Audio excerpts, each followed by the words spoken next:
So while the last couple just kind of get themselves in and ready, I will talk you through some of where this has come from, and hopefully then it will start to make a bit more sense to us. So this week is week 1 of what we are going to do through July. And so what I'm going to do today is take us through the first part of, it's a 3-part kind of idea, because they're the rules, right? And that's what we have to do. And then week 4 will be like a question and response. Anything that hasn't made any sense in any of the other weeks, we can get into. Or if you want to know, hey, explain to me what on earth you were talking about here, or what does this look like, or could you help us kind of understand a little bit more of this, then that's what we're going to do in week 4. And if nobody's got any questions, then we'll worry about what we do in week 4 when we get to week 4. But I want to introduce this idea to you and explain kind of what it is and what we're doing. So you will see, hopefully, on your front cover, a blank piece of paper that says community formation centered on Jesus, contemporary culture. That lets you know you've got the thing the right way around. That's page 1. Now what you can do, if you want to draw kind of 3 lines on your page, these are the 3 sessions. So week 1 is community formation. Week 2 is centered on Jesus. Week 3 is contemporary culture. So if it helps you in your note-taking world to do that, then that's what that page is for. You will also see, if you turn all the way to page 10, there's a page called Notes. So you can write whatever you want there. That's yours. I don't need these back. Nobody's coming to get these back. So you have 2 whole pages to make notes. And if you run out of space for 2 sides of A4, you should probably be up here teaching this thing, not me. Fine. Absolutely fine.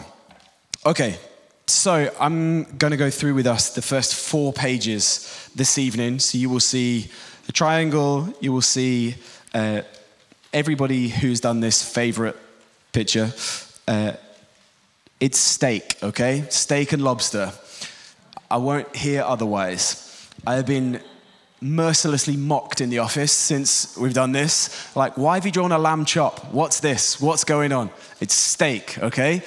I was happy with the lobster, so I overcommitted to the lobster, and I maybe panicked a little bit with the steak, but that's what that is. It's a steak and a lobster. And then you will see what is a flag that says liberty or death, which I will explain to you when we get into all of these things. I'm not sure what you have experienced or encountered historically with these types of ideas or these types of things, but in my experience, what I have often been given are workbooks that I don't use, full of words that I don't read, that then go on a shelf that I have to feel bad about in 6 months throwing away. And so I want to free you from any of that. And so I tried to put this together in a way that if it's helpful here and now, great. And if it jogs your memory for something in the future, fantastic. And if it doesn't, don't worry about it. Let it go. The thing that is significant, and what I'm using these kind of pictures, they're memes really, but that will either mean something to you or it won't. What I'm trying to use these to do is attach us to these ideas of community formation centered on Jesus in contemporary culture. Why? We do not have, and you might feel differently about this, and you can email Sarah Hingley about it. We do not have, by design, and I'll be really clear about this, we do not have, by design, a vision or a mission statement. We don't have one or 2. Anything and everything you're supposed to have written down, we don't have. Now, there might be some legacy things floating around. You might say, hey, but what about all of these things? Or on the website it says this, or I've got a thing from whenever ago.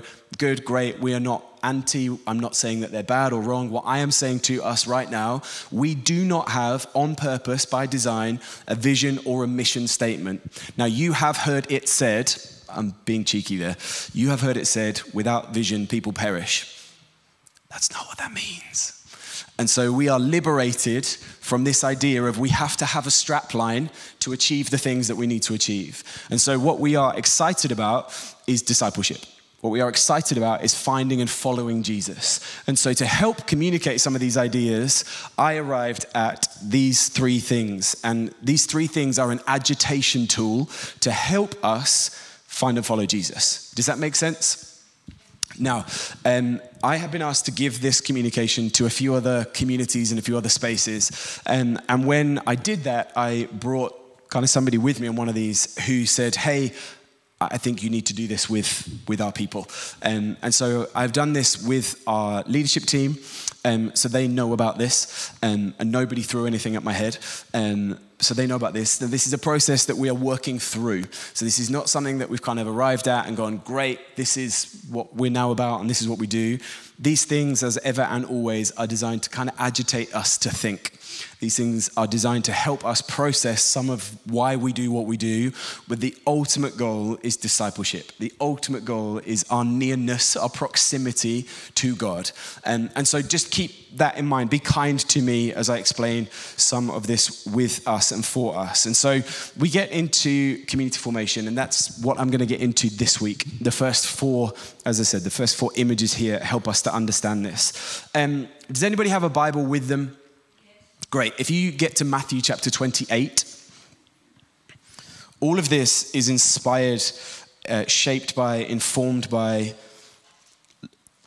Scripture from beginning to end. But what I haven't done is taken us on that whistle-stop tour of every reference, of every idea, of every Scripture, because I didn't feel it would be helpful for us to understand the things that I wanted to communicate to us. But if you've found your way to Matthew chapter 28, this, I hope, will be recognizable to some of us. And if you've never encountered this before, don't worry, tonight's the night.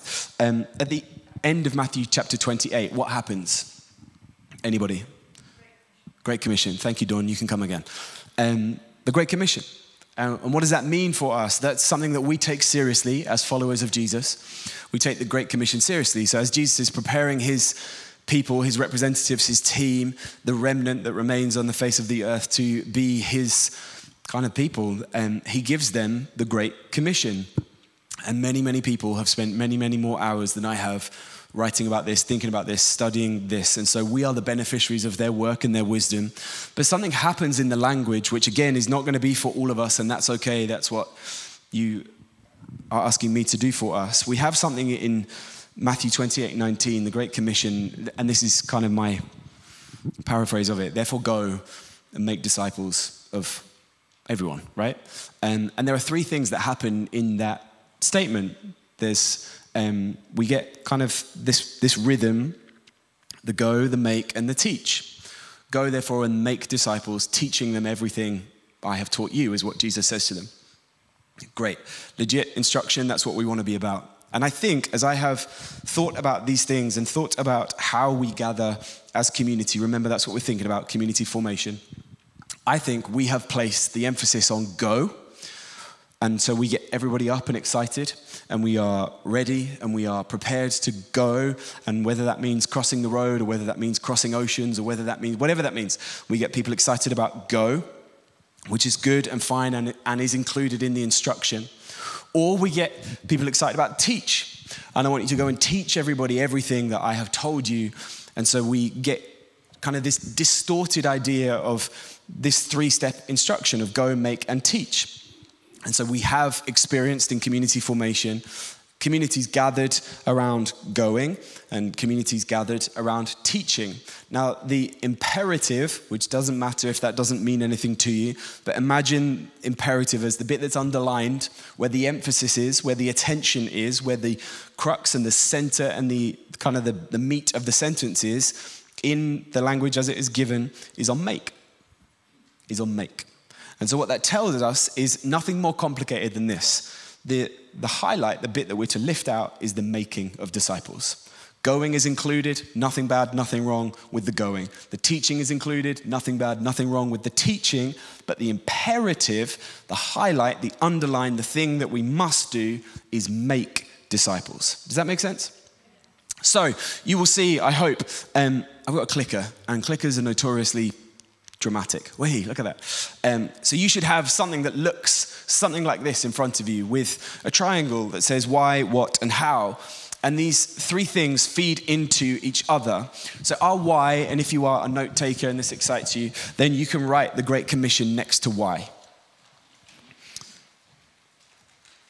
Why are we trying to build? What are we trying to build? How are we trying to build? That's what this page is representative of. Community formation, bringing people together, gathering people, whether that's in your living room, whether that's here, whether that's in your favorite coffee shop, whether that's your favorite outside space to be, wherever that is. Why are we trying to build? What are we trying to build? How are we trying to build? And so this informs those ideas. I think there's a lot of things that we could do, but what Matthew 28:19 tells us is what we should do, right? There are a lot of things that we could be doing. There are a lot of other things you could have been doing this evening. There are a lot of other things that you could have been trying to do, but there's one thing that we pick up from Matthew 28:19 that we, as a community, as Elim Life Church, will make our imperative, and that is to make disciples. So why? Great Commission, Matthew 28:19. The why follows the what. What are we trying to build? We are trying to build followers of Jesus. Followers of Jesus.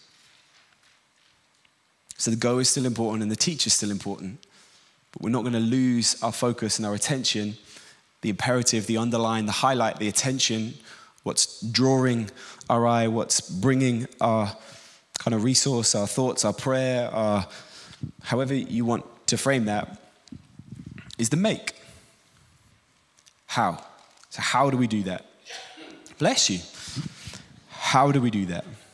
Discipleship. Discipleship. Now, discipleship is super trendy right now. Discipleship as a word is very, very trendy. The world and his wife will label anything discipleship. Now, I'm not mad at that. We're not cross with that. Absolutely great that it's in the zeitgeist, that it's in our awareness, that people are excited about discipleship, that people are talking about discipleship, that people want to think about discipleship. But we have to be clear about what we mean when we say discipleship, because not everybody means the same thing when they say discipleship. Fine. No problem in that. We're not setting ourselves up through negative comparison. We're not saying one's right and one's wrong. What we're saying is this is what we mean when we say discipleship. I'm not big enough, brave enough, or got enough resource to fight everybody. So what we're going to do is just make it super clear what we're about, and then we're going to let people decide, does that line up with their views of discipleship? If it doesn't, are they open to joining our ideas of discipleship, or can we prayerfully let them do what they need to do? Does that make sense? So this is not something that I am insistent on, that we are going to mark ourselves out, that we're going to become a problem about, but it's something that we're going to be clear about. Because discipleship is not, and stay with me, stay really close to me now.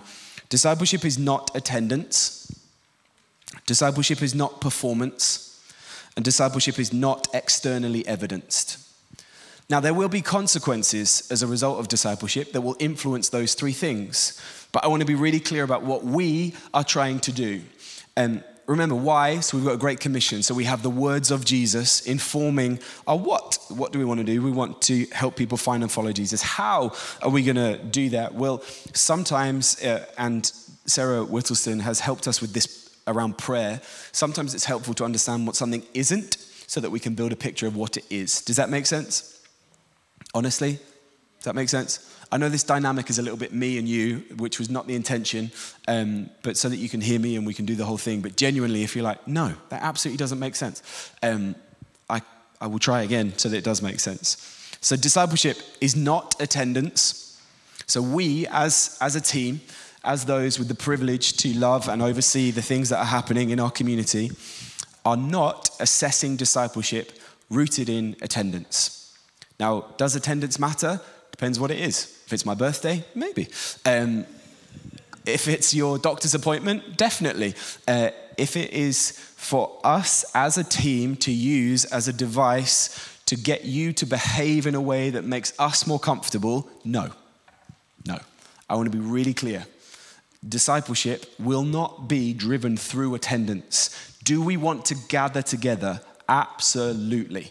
Is it important that we gather together? Absolutely. Is it important that we do that here? Yes. Is it important that we do that at your house? Yes. Is that important that we do that in other places? Yes. Can you hear what I'm saying? That we are not driving, as a team, we are not assessing discipleship rooted in attendance. We are trying to open this thing wide up. Now, that doesn't mean that we do not care. That doesn't mean that we are not from Elim centrally, we have to keep the Charities Commission happy, tell them who's in the building, when, we still have to do all of that kind of fun stuff. We absolutely are committed to safeguarding and to doing all the things that we have to do to keep ourselves right and organized and compliant as a charity and organized and all of that fun stuff that I will go on to speak about. But I'm over-egging the pudding here to make it clear to us that what discipleship is not is attendance. And it's not that for a bunch of different reasons, but I want to just sort of leave that with you and let it percolate in your soul and see where that finds you and what that means. Because there are important things that we want to get into. Discipleship is not performance. What do I mean by that? We're going to go on and talk about that in a little minute. Discipleship is not performance, and discipleship is not externally evidenced. We are the people that believe there is an internal transformation that happens before external behavior modification, right? So I cannot give you a set of behaviors to do that will save you. That's what we believe, right? So I cannot say to you, and I want to be respectful, you come and you say, hey, Jonny, this has happened in my life. I cannot give you, hey, I need you to go and say these prayers on these days, and then you are released from that pattern of destructive behavior. Does that make sense? That's not what we believe. I want to be kind, I want to be open, I want to be generous to others who feel differently about that, but we believe an internal transformation happens before external behavior modification. Now, if I know Jesus, that's going to influence the way I say it all the time. It's really boring. The way that I think, speak, and act, right? So this is not me saying discipleship is I can do whatever I want. This is me saying discipleship is Jesus first, driven by the Great Commission. See how this triangle works in all the ways. Still with me? The yeses are becoming less, Sarah Hingley. We're becoming nervous. I hope some of this will tie together when we get through these, and at week 4 you'll be like, yep, amazing, let's go. So that's page 2. So why Great Commission? What? Followers of Jesus. How? Discipleship. There's a lot we could do. There's a few things we try to do, but there's one thing we must do. Let's make disciples. Community formation. All right, if you turn the page. This is the one. Everybody's favorite. Why have I drawn for us steak and lobster? This is an idea that I've spent a lot of time with. A lot of conversations with a lot of people who are made in the image of God and who love Jesus and who right now, for where we are in the world, are very confused. And they're very hurt and they're very frustrated. And I have the privilege of spending time with a lot of people who are figuring life out and figuring these things out and working out what happens next and what they do about it and what's going on. I'm new here. I don't know if I can still get away with that for much longer, but I'm new here, but I'm not new to this, right? So I have had the privilege of doing this for a really long time. And so fueled by a lot of the conversations I've had over the last 15 years, I had another one with somebody today on Zoom. Everybody's least favorite adult game, consequence. And so what do these things represent? Steak and lobster, I tried to imagine something that would speak to us about something that's very expensive. I've had surf and turf once in my life. I can still remember how much it cost me. I've done it once. It was delicious. I'm not sure if it was worth it. It was delicious, but it was expensive. I want you to build this picture in your mind that you are sat in a beautiful restaurant. Maybe Dan's cooked for you. Maybe you've enjoyed some of the finer things in life. You've enjoyed company with good people. You've enjoyed good food, good wine, or you're good Christian, so good schlur. You've had an amazing evening. It's been absolutely beautiful. The environment's been incredible. The food has been remarkable. You've never eaten anything like it in your life. Everybody was funny. Everybody was on time. Everybody, had something interesting to say. You weren't bored. You ate enough, but not too much, so you don't feel disgusting on the way home, right? One of those. Absolutely perfect.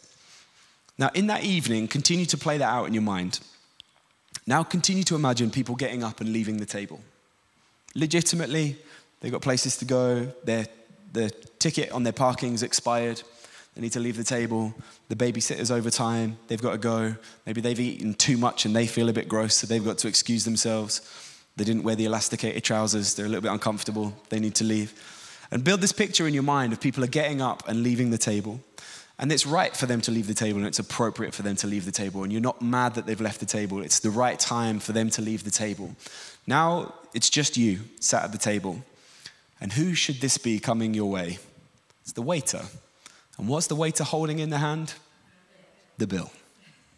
Right. This is where I think we are in life right now. Everybody has eaten the steak and the lobster. We are paying for it. We are paying for it. There are consequences in life. Now I'm going to be more specific, and I want you to come with me and see how this helps us understand community formation. And I'm not condemning anybody. Remember, it was right for people to leave the table. We are not cross with anybody for leaving the table. We're not emailing anybody the receipt. We are going to be grown-ups, and we're going to pay the bill. What does it look like? Someone else has eaten the steak and the lobster. You might not have even eaten it. You might have had the side salad and the water. Somebody else has eaten the steak and the lobster, and the bill is in. Here's what I think might be on our bill. I think people are burnt out. I think people are burnt out. I think people have significantly reduced availability. I think for 101 reasons that we could get into, you can all think of 5 off the top of your head, of other places you could have been tonight, like right now. Nobody is short of things to do. I think what's on the bill is reduced availability, really weird connection rhythms. I think if nothing else, COVID has just played with what it means to be in community. And remember, we are specifically thinking about community formation. What does it mean in the days that we are alive on the face of the earth for people to gather together? I think what is on the bill is really weird connection rhythms. Remember, we are going to be the grown-ups. We're going to pay the bill. We're not cross. We're not judging people. We're not sending people emails, because discipleship is not what? Attendance. Discipleship is not externally evidenced. Discipleship is not performance. So I'm not charged with the bill going, this is unbelievable. I cannot believe. Some of you have eaten 2 lobsters and left me high and dry for 2 lobsters and 2 steaks. Thank you very much. And the bottle of Chateau Naftapap. I will be having words with you. Thank you very much. That's not what we're doing. That's not what we're doing. We're going to deal with the consequences in ways that honor Jesus. What else is on the bill? I think there are distorted expectations on the bill. I think there are some distorted expectations of community, of people who have the privilege and responsibility of leading community. So you will have heard me say before, I think small worlds have short timelines. In the office, we love you all, but here's often how this goes. Something external that I didn't ask for, I wasn't expecting, and can't control has arrived in my life. I'm going to pick up the phone, and you have to fix it right now. Right now. Well, somebody else's house is on fire right now. I don't care. I do not care. The gas bill's arrived, and I don't know what to do about it, and you have to fix it right now. Does that feel familiar to us? Does that happen to you in your world? Do you have those people who you're like, how have you got nothing else happening? Why are you shouting at me now? I was busy. I was minding my own business. I was walking the dog. I was feeding the kids. I was cleaning the house. How has this become my problem? I think there is space for those who know and love Jesus, for us to deal with some people's distorted expectations in a way, and we'll get to this, in a way that points to health and Jesus. In a way that points to health and points to Jesus. But until we can be honest about what's on the bill, we're not going to set ourselves up to win in our response. Does that make sense?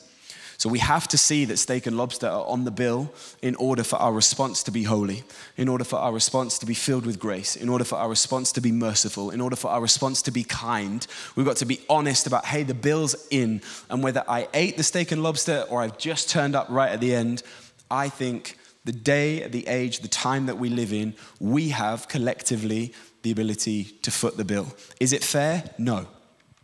No, absolutely not. And what were we all told when we were 10 years old and the first time we ever fell off a bike? Is life fair? No. And who said life was going to be fair? Nobody, right? So we get to take hold of some things. We get to take charge of some things here. We can remember why and what and how we're trying to build. We are fueled by the imperative to make disciples, not to inform how people behave, not to evidence it based on whether they turn up and I approve of where they turn up, when they turn up and how they turn up, but fueled by we want to see people transformed, got a hold of, upside down, inside out as a consequence of the kingdom of God. What does the kingdom of God look like? It looks like paying the bill, even though we didn't eat the food, even though we didn't make the mess, even though we didn't have to clean up after it, even though it's not fair, even though it's not right, even though it's not what we ordered, even though we're going to have to stay late, even though it's going to be extra, even though it's going to cost us something we weren't prepared to pay when we turned up, invited to a nice steak dinner, we put on our best togs and we're ready to go. And now, not only did I pay the bill, but I'm doing the washing up and I'm helping the team set down for service tomorrow. That's the way of Jesus. That's the way of Jesus. Jesus washed the gnarliest feet imaginable. And if we are bold enough and brave enough and faithful enough to say that that's who we serve, then we pay the bill. We pay the bill. Does that make sense? Everybody suitably upset now? And for clarity, I am not having a pop at anybody who has gone before us. I'm not cross with anybody who has faithfully served Jesus before us and done the best of what was available to them to honor God and to see the kingdom come. What we are being is honest about the days and the age that we live in, right? And if you want to know the Bible reference, the men of Issachar, what were they famous for? What were they renowned for? They knew the sign of the times. They knew the sign of the times. And so with confidence, we prophetically ask for the Spirit of God to teach us, can we know the sign of the times? Can we prophetically be switched on? Can we prophetically see what's shaping and informing things in our community? Can we be aware of why is everybody tired? Why is everybody tired? Oh, availability has been super messed with. People have got these weird connection rhythms. People have been pushed and pulled around all over the place. People are burnt out. People are fed up. People are a little bit checked out. They've eaten the steak and lobster, and now what they've got is indigestion, and what we've got is the bill. So we're going to be grown-up followers of Jesus, and we're going to pay the bill. And that looks like resetting some of our expectations for discipleship. That looks like extending kindness where we want to be cross. Now, again, super, super, super clear. This is not saying we just do what we want when we want. It doesn't matter. Everybody's a bit tired. Jesus will turn up in the end anyway. What we're saying is as a result of internal revelation, then transformation comes. Are you with me? Some puzzled faces. Let's go to the next page. Your next page is this, page 4. And this is where we're going to hang out tonight.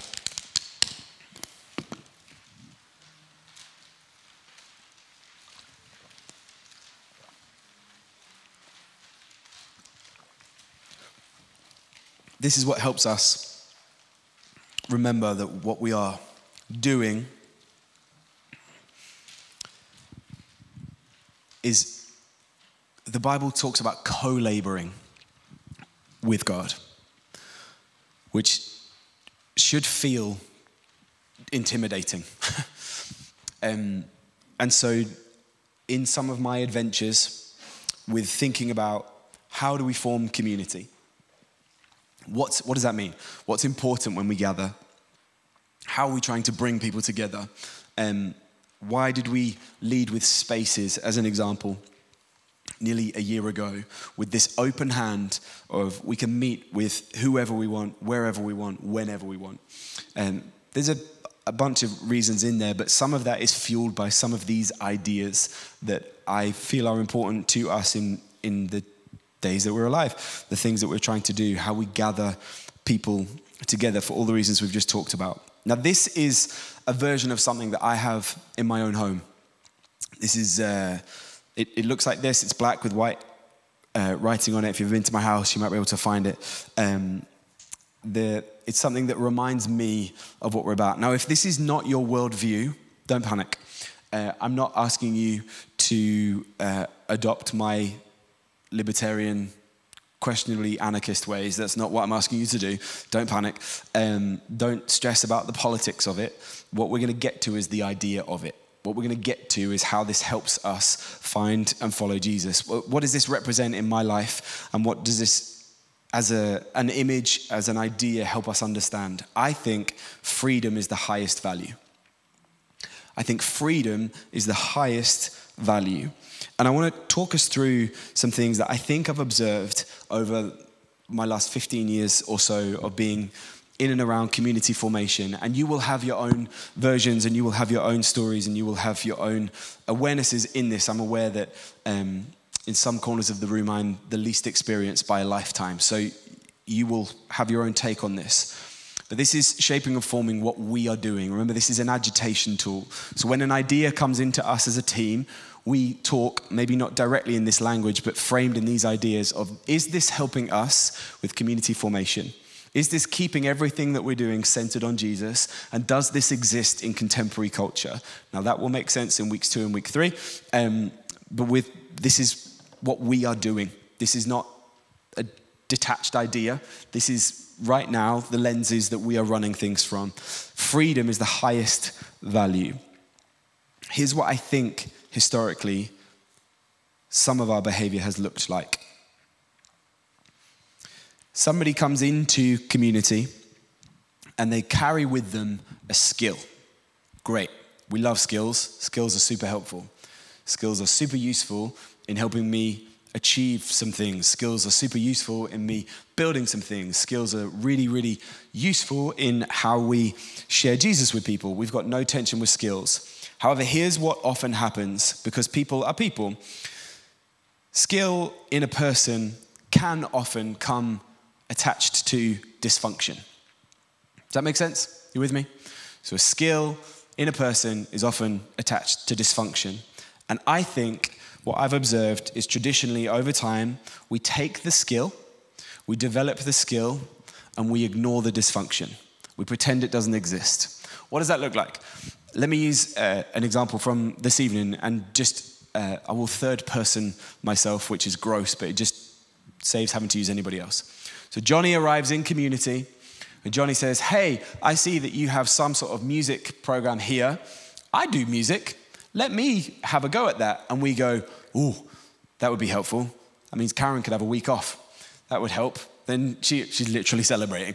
Karen could have a week off. We like that. That would be good.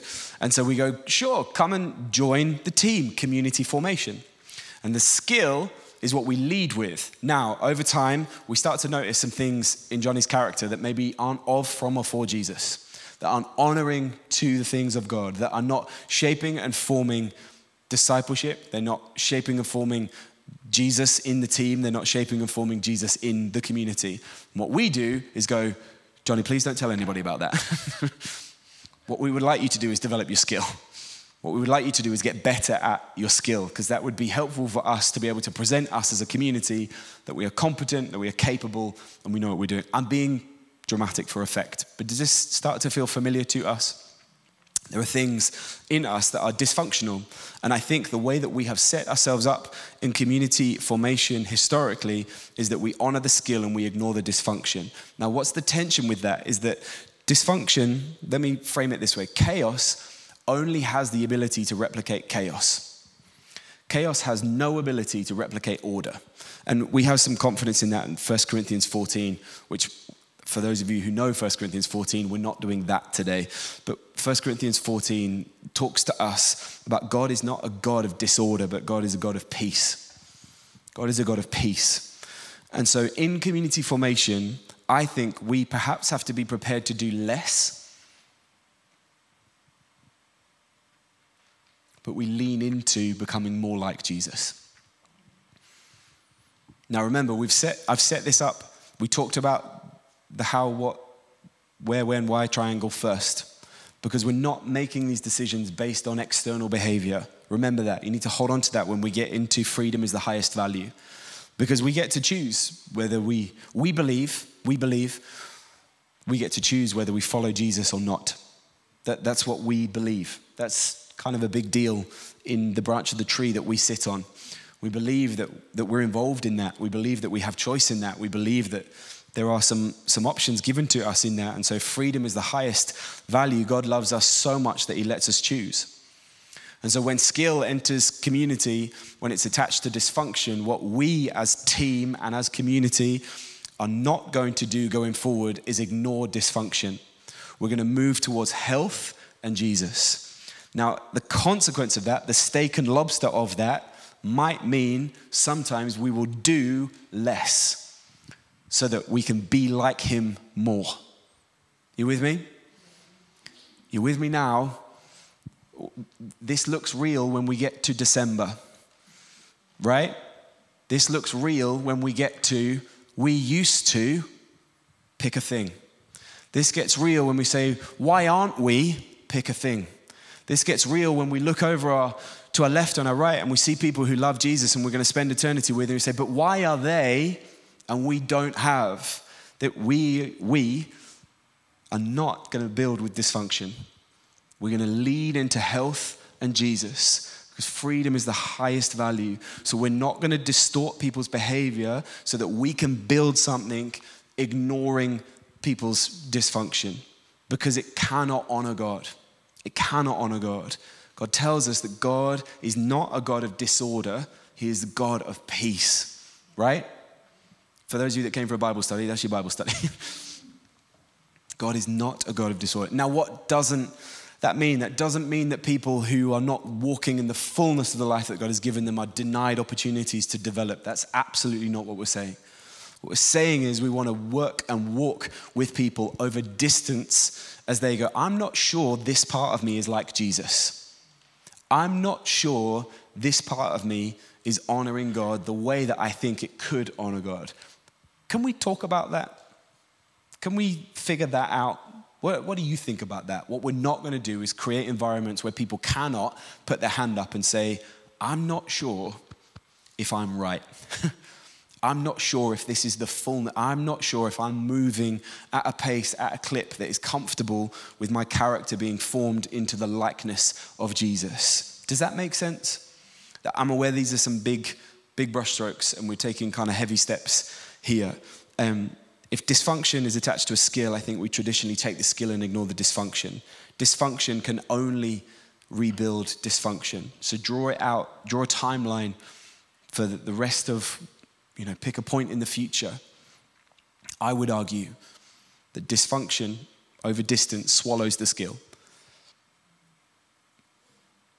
Over distance, dysfunction wins.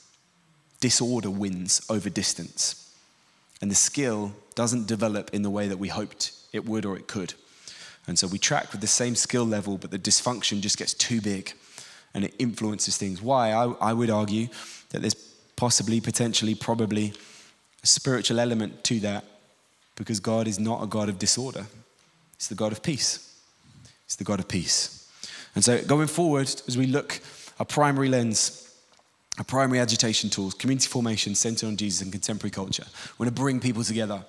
We want people to enjoy being with each other. We want to provide opportunities for people to use the skills that they have been given. We are working hard. We have changed Sarah Whittleston's role to make some of this stuff matter to us in ways that we haven't been able to make it matter in the past. We have now a head of prayer and leadership development. That is an incredible privilege that we have somebody thinking about these things to be like, oh, how do we do the character development where we see the skill? So we still want to see the skill, but we're not going to ignore the dysfunction. Are you with me? Nodding this side of the room. Not sure over here. Mina's got a thumbs up. Good. So that means you lot are coming with Mina. That's fine. Dawn's smiling. So that means you lot are fine. Good. This is a lot of information. I'm aware of that. And you are absolutely welcome to write your questions down, and we will get into that in week 4. But let me recap. Community formation, what does that mean? Because you're going to hear this language. You might have already started to see this language. It started to kind of sneak into a few things that we are doing, because we are used to using it and saying it as a team, as a staff team. We've been talking about this for a little while now, so you might have seen it slip through the net a little bit. Community formation, that means our attention is on how do we bring people together, specifically in the wide open spaces that we have been given, not the limits of this place at Sunday at 10:30. Does that mean Sunday at 10:30 is any less exciting or valuable to us? No. I want to be super clear. We love Sunday at 10:30. We love our gathered moments. We love what that is about. We love what that means. We love what that's doing. Is Sunday at 10:30 the fullness of following God on the face of the earth? No. No. Will eternity, a time without time, look like Sunday at 10:30? No. No. So what that gives us is confidence and enthusiasm to go, oh, Jesus is Jesus the rest of the week too. Oh, cool. The Spirit of God wants to speak to me the rest of the week too. Oh, amazing. I get to hang out with God way outside of this environment, and then I get to bring something into this environment instead of looking to take something from this environment. Why? Because what's on the bill? What are we going to be grown up about? There are distorted expectations. I've had a horrible week, and you better preach well this week, or I ain't coming back next week. All right, we'll pay the bill. We're like, hey, have you connected with this person? Have you met Lindsay? Have you hung out in a space? Have you prayed here? Have you connected with these resources? Have you been to the chapel? Have you met with these people? Have you used this day? Nope. Jesus exists from 10:29 on Sunday until 12:01. That's it. That's all you're getting. All right, then this might not be the community for you. And that's okay. Jesus still loves you and he still loves us. And we'll see you there. Do you hear what I'm saying? The why, the what, the how. We're fueled by the Great Commission. We take the word of God seriously. So seriously, we're prepared to be quite disruptive about it. We take the word of God so seriously that we're prepared to come out on a Thursday night and figure out why you've got a badly drawn steak and lobster and what that means to us. There are some opportunities. I talk to staff team about this a lot. I think God might be asking us to go first on some things, and not just in our postcode, not just in our region, not just in our city. But I think there might be some things that God is asking us to go first on that others are looking and going, why do you guys want to be together way outside of a Sunday? Why do you guys want to do these things together? Why do you guys you seem to have a handle on some of this stuff. And that's what we believe God is asking us to think about and pray about and invest in and figure out. So the why, the what, the how, we're fueled by the Great Commission. We take it seriously. We're making followers of Jesus. How are we going to do that? We are going to lean heavy into discipleship that is not attendance, it's not performance, it's not externally evidenced. That looks like, and I will say this to us, what's Jesus asking of you? How can we help you do that? Which is why we don't have a vision statement or a mission statement. What I don't want when I ask us, hey, what's Jesus asking you? For you to kind of snap into rabbit in the headlights and go, our vision at Elim Life Church is to, detached from that belonging to us. Discipleship, I think, and we're going to talk about this in weeks to come, has to speak to ownership and responsibility. Has to speak to our possession of these ideas, of our decision to follow Jesus. So then when we say, hey, what's Jesus talking to you about? You can honestly, if you don't know, say you don't know. And then with joy and enthusiasm, we can say, shall we find out? Shall we ask him? Shall we ask him? Shall we find out what has he put breath in your lungs for? And you might say, he just wants to hang out with me today. He just wants to hang out with me today. Do that. Do that. Not the detachment of, well, I'm part of Eden Life Church, and so what they would like me to do today is X, Y, and Z. Is this making sense to us? There are things that we would like you to do, but we're not going to make you do them. There are opportunities that we feel are ahead of us, but we're not going to force your arm up your back to do it. There are things that we would love to do that require our investment and our commitment and all of the other things, but the way that we're going to do that is with an open hand. The way that we're going to do that is freedom is the highest value. The way that we're going to do that is say, hey, we might not be able to get to do that right now because we're going to deal with the dysfunction first. We're going to lean into health and Jesus first and trust that he knows what he's doing, and trust that as we lean towards Jesus, we take seriously the imperative to make disciples. That also releases what's on the bill, the distorted expectations of you are all equally charged with discipling each other and people who do not know Jesus yet. We deliberately are not bringing people into programs to professionalize discipleship. The expectation is that we disciple each other and people who do not know Jesus yet. which is why if you're not in a space, I would encourage you to prayerfully think about that. Could you lead one? Could you connect with one? Could you mentor someone? Could you be praying for somebody? Could you be investing in the WhatsApp communication? Could you walk the dog with somebody? Could you be hanging out with somebody who you know needs a little bit of help or a little bit of extra or a little bit whatever it might be? You are charged with discipling each other and seeing the kingdom come. We are not commissioning spaces. We are asking you to do what Jesus has asked you to do. And so if you're not sure what Jesus asked you to do, we want to create environments where it's safe, where it's healthy, where it's exciting for you to find out what Jesus has asked you to do. Is that tracking with us?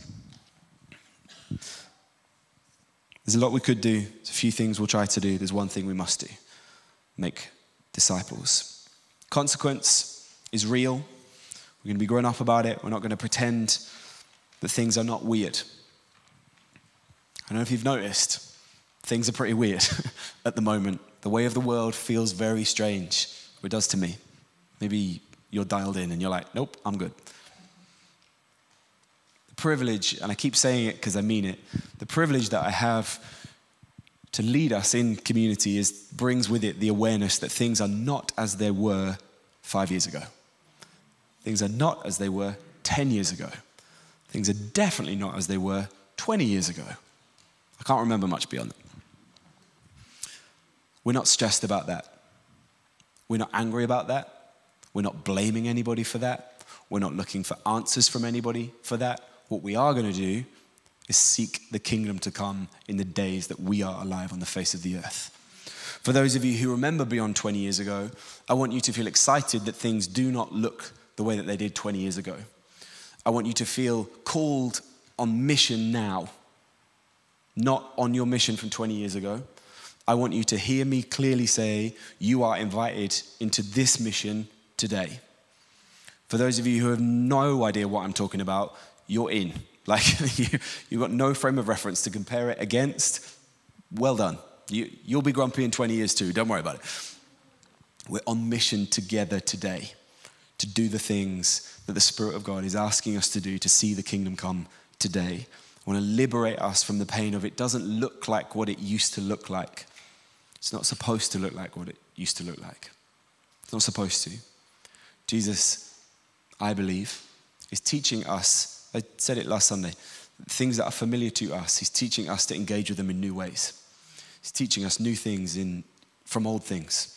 It's very of the kingdom of God to do that, to repurpose the things of culture to tell the story of God. It's about the most Jesus thing that you can do, to see something that is gathering people, is doing community formation in the creation, so way outside of this context, to see things that are gathering people and saying, I will have that and use it to tell the story of God. I promise you. So you know these people, I'm not looking at anybody in the eye, but these people that get excited about we shouldn't have Christmas trees and we shouldn't celebrate this and we shouldn't do that and we shouldn't do the other and we shouldn't da-da-da. Sometimes there's wisdom in that, but use that as an idea.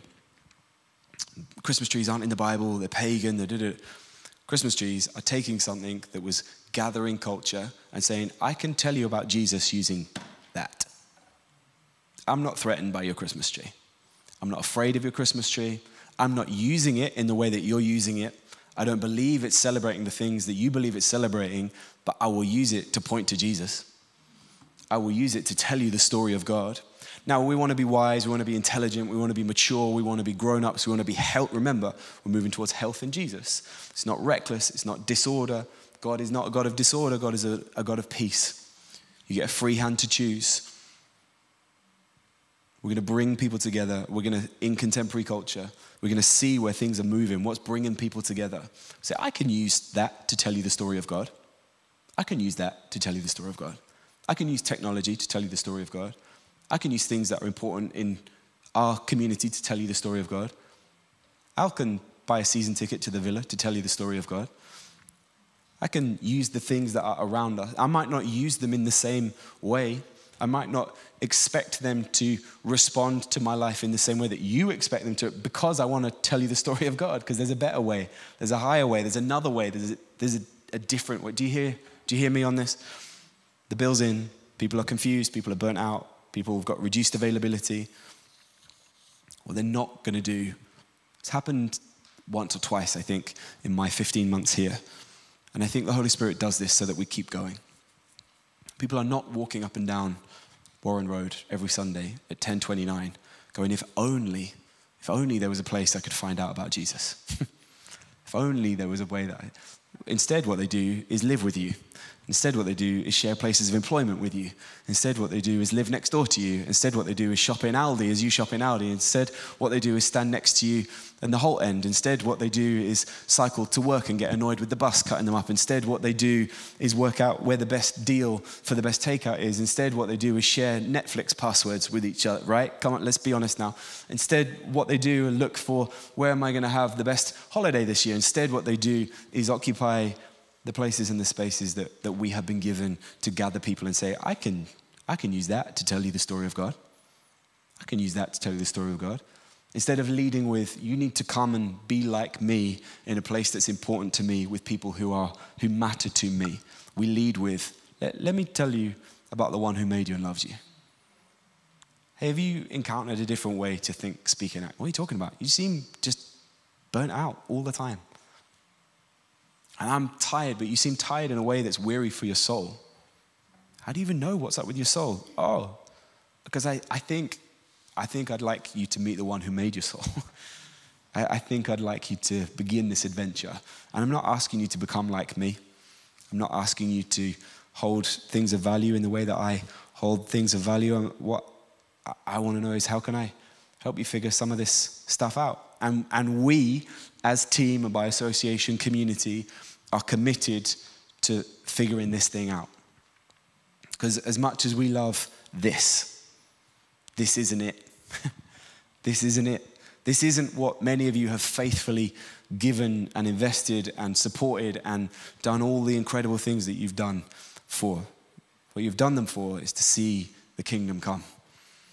What you've done them for is for Jesus to be honored. What you've done them for is for people to encounter Jesus. And so with the awareness that freedom is the highest value, we're building towards health and Jesus. We want to use some tools to help us stay on that mission together. Whether you are 6 or 106, we are on mission together. We're at time for this evening. You should have in front of you page 5. I don't know if this is in here. The clicker's not clicking. Can you see page 5? Okay.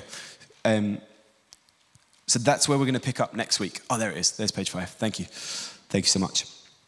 That's what we're going to pick up next week. So if you're making notes or you're not sure where you are, you can dog ear page 5. You're going to need that next week. So put these somewhere that you're going to have access to them, because you're going to need to bring these with you next week. Because these things work together. These 3 things work together. Remember, not a vision statement, not a mission statement. These are agitation tools. So if nothing else, carry with you this week the awareness of what we're about in terms of community formation. Okay, I'm looking to lead, to make disciples. You are called and commissioned to do that. If you need a commissioning to do that, congratulations, you are now commissioned. You're now commissioned to go and make disciples. You are released to do that. You are fully permissioned and permitted. And if you need a certificate, Pastor Sarah Hingley will email you a certificate. She's not going to email you a certificate. But you are ready to go. You don't need to wait. You are ready to make disciples. What does that mean? It means it's not attendance, not performance, not externally evidenced. So that gives you the freedom to say, hey, do you want to come and eat at my house? Do you want to come and hang out with me? Hey, do you want to walk the dog with me? Hey, come on, let's go to IKEA together. Hey, let's hang out in this space together. Hey, let's do that. That's what making disciples looks like, bringing people together, not the limits of this place at Sunday at 10:30. And this place at 10:30 isn't going anywhere. We love this place at Sunday at 10:30. What we're saying is the other 6.5 days of the week matter to Jesus, so they should matter to us. And so we're going to see the kingdom come in the other 6.5 days of the week too, and then watch how that changes when we get together at Sunday at 10:30. Watch how that influences the things that we do when we get together. Watch how you get excited in ways that you haven't been excited before to get into this space at Sunday at 10:30. It's not a roundabout way of getting you in here at Sunday at 10:30. It's a roundabout way of saying the kingdom is always on. The kingdom is always on. So expect dreams, expect to be woken up in the night by Jesus, expect to encounter God, expect to be ready, expect to be primed for this stuff, expect to explain to people, expect now to see like, oh, people are tired. People are tired. Expect to see it. We've set a lens now, community formation. Expect to see weird connection patterns. And instead of saying, why do I only see you here once a month? Say, hey, when else are you available? When can we get together? When can we honor Jesus together? Give me your number. Let me send you a WhatsApp. The day and age we live in, technology counts. Let me pray with and for us. If you've got your questions, write them down either on your front sheet or the back. And week 4, we'll get into a question and response time. Pastor Sarah Hingley, anything that I haven't said that I'm supposed to say? Too many things that I said that I wasn't supposed to say. All right, let me pray with and for us, and then let's go home. Father in heaven, would you again speak to us? Would you be honored in the things that we are doing? Father, the things that are of you, would they hang around? Would they remain? Father, we don't want to just be hyped up for something. We want to know you. We want to encounter you. We want our lives to honor you in ways that are deep and go way beyond what we are able to hold on and think about. Father, for where there is pain, where there is history and heritage, where people have been let down, where things are broken, where you have not been honored, we're sorry. We're sorry, we ask for your forgiveness where we haven't treated people like you. We ask for your forgiveness where we haven't seen you glorified in the way that we as individuals have chosen to be involved in the things that you've given us. Father, we thank you for your grace and your mercy and your kindness. We thank you for what you have done. We thank you for the history of this place. We thank you for the heritage of this place. We thank you that what we receive allows us to build in a way to be obsessed with your kingdom coming. Father, that we're not facing problems that we're aware of from contemporaries or peers, but Father, what we receive is a legacy of people desperate for your kingdom to come in this place, desperate for your will to be done in this place. Father, we thank you for that. Father, the ideas that are of you, would they begin to take root in us? Would you speak to us? Father, we're serious when we say we want you to give us dreams and visions. We expect to prophesy and to hear you and to encounter you and to experience you. We expect you to speak to us through the week. We expect to know your voice. We expect to encounter you. We expect you to shape the way that we live our lives, Father, not with the limits of the tools that are obvious and easy to us in this place, but Father, in the wide open spaces that you call us to, let your kingdom come. Speak to us about community formation. Speak to us about how we can be cool and lean into the things that you want to do in the days that you have given us the privilege of being alive. Father, irrespective of age, experience, awareness, we come open-handed for you to have your way in us. Father, for any potential offense or just kind of taking things that are not intended or grabbing hold of things in the wrong way, Father, we believe, as we've said, that you are not a God of disorder, but a God of peace. And so as we look to disrupt a way of being, as we look to shake ourselves awake into following you, as we look to be close to you, as we look to be near to you, Spirit of God, would you fill us again? Spirit of God, if it's the first time that we are asking you to be real in us, would you breathe on us? Father, if this is the 100th time that we are made aware that we need you, Holy Spirit, would you breathe on us for your glory again? Father, things that we go back to, we commit them to you and ask that we would see your will be done in the glory and the beauty of your name, Jesus. Amen. Amen. 9:00. Thank you so much. You are released to go and make disciples, and we will see you Sunday, or if you've got spaces, and if all else fails, next Thursday from 7. I know we're all good Christians, and so it's not 7:30, from 7:00, so that we can be done by 9. Thank you, guys. See you soon.